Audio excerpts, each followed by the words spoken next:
idol. Maganda nga po siya lahat. Ito, magkabit tayo ng doorknob. Pero gagamit tayo ng ganito. Yung saka-saka siya doorknob dito.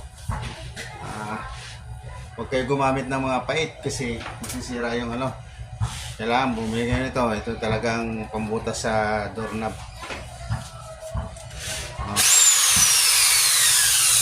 Sumunod lang kayo ito. Sukat mo natin yung ano.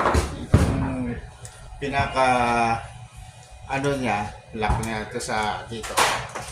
Ito nakalagay. Sukat niya hanggang dito lang. Nakikita yun yung microbe. Hanggang dyan lang yung bilog. Pag ganon. Kung sukatin nyo ito, ito. Ito. Ayan. So may guhit na ko nito. Nakikita yung guhit niya. Sakto po yan siya. Ano, nakikita niya. So pinasan natin para makita niya.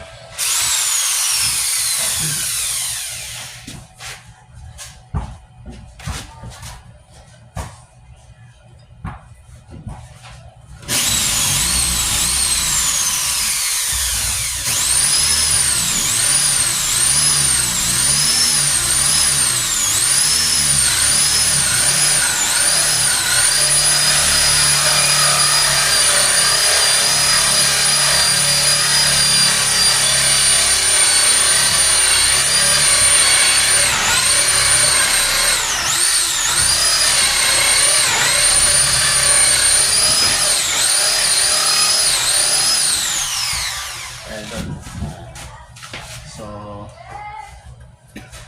sundutin natin kasi ano siya na ano yung plywood.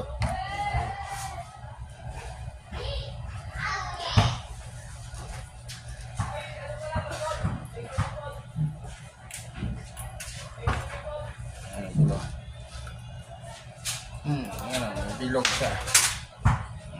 Ayan, kita nyo bilog. So, nandun na natin sila.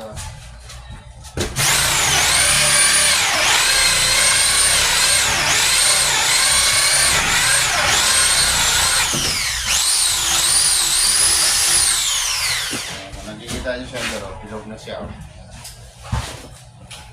So, ang gagawin natin, tanggalin na naman natin siya. Palitan natin siya ng bala.